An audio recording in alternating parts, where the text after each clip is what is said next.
Hey doc, what's the number one supplement you recommend for men?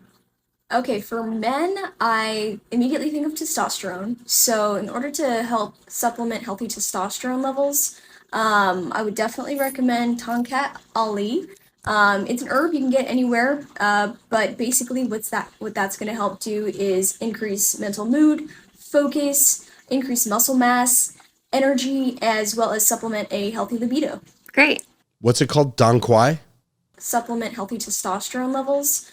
I would definitely recommend Tonkat Ali. Don Cut. Hold on. This is such a horse. Sorry. Long Jack. Yeah, I know this one.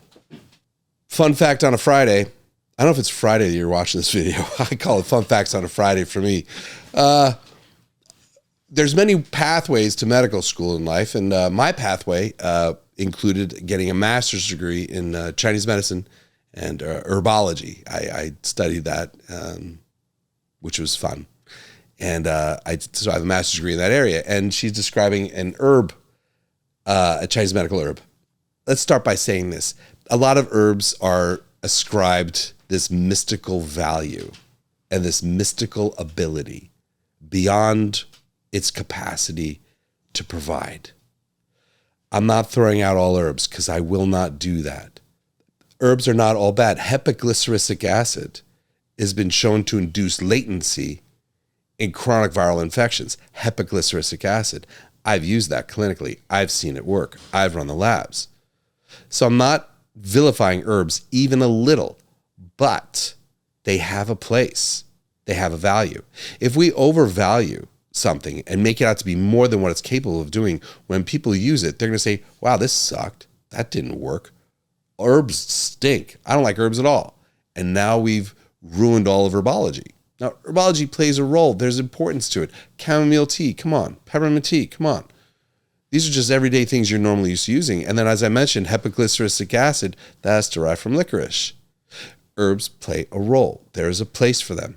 And if you don't believe there are, good for you, but there's a huge population in the world that do. So we need to remember them and respect them. Herbs, are they bad? No, they have a place. And when you overinflate the ability of an herb, you do harm every single time.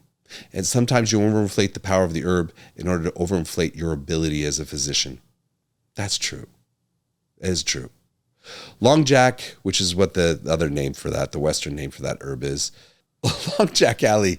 Listen, if you think Long Jack Alley works, okay, if you think that herb works, run your labs before and after and see what it did.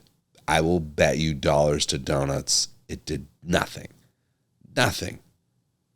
You can't take that herb and show in lab work any benefit to the human body. You just don't. You can try.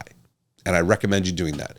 If you're going to prescribe it to someone, I recommend you trying it first and doing it before and after a few times to see.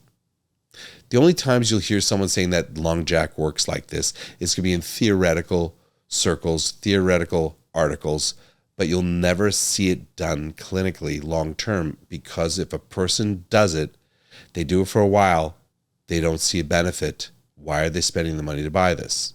It really does water down your credibility as a care provider when you overinflate the benefit of a substance beyond what its capacity is every single time. If I were to approach a patient and I wanted to use something that I'm not sure how well it'll work, I'm going to tell them, like, this might work. I'm hoping it does. I've seen some anecdotal things saying it might, but I want you to know we don't quite know up front. And that would be something like that supplement. You deserve the absolute truth. You don't deserve my ego. You don't deserve me spinning things to make myself look good. Absolutely never, not once. You deserve humility. You deserve honesty. And you deserve real care. And it's a mistake when we, as I mentioned, overinflate the power of something we want to do in order to overinflate our abilities as a care provider. Real quick, do you have a suggestion on a supplement? For testosterone, that's the thing. Do all supplements not work for testosterone? I'll be honest with you. Almost none do. Very rare do they. Here's an exception I'll say. When someone has a total testosterone that's good, say 700 or 800, but their free testosterone is very low, like 8, 9, 10, right? There's a discrepancy. And what's happening is that their testosterone is bound to protein, sex hormone binding globulin. I've spoken about this before. That protein that's binding to it, right? That's been influenced by several other factors in their lives. True. We want to fix it. We want to get that protein level down so more of the testosterone is free because their testicles are making testosterone, but not enough of it is bioavailable. How you can lower the protein? DHEA. That lowers it. Sometimes boron. Not always. Normalizing insulin. That helps. But that's not an herb. That's lifestyle. Working on someone's glucocorticoid pathway, the cortisol, making sure their cortisol is not too high or too low. Again, that's not a supplement. The only supplement in there is going to be DHEA. Any herbs? No. Zinc is helpful for production of testosterone. Zinc deficiency is a problem, but not a big one.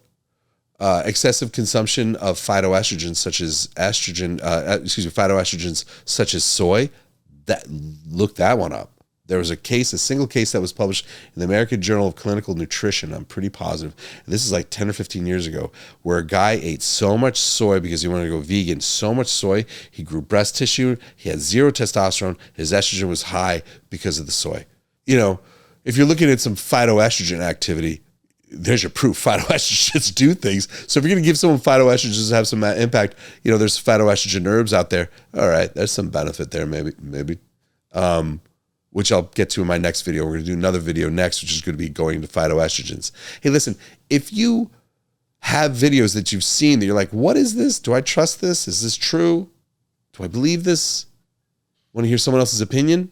Send them to me. Send them, DM it to me on Instagram, and I'll be sure to take a look at it, and we'll go from there. I love doing these things. I love getting back to, I think information is so important, but honesty, guys, honesty and humility and your best interests first, not mine. Yours always should be first. I hope this helped. Thank you for tuning in. Please like. Please like. You're distracting me. Please like, share, and subscribe. Thank you.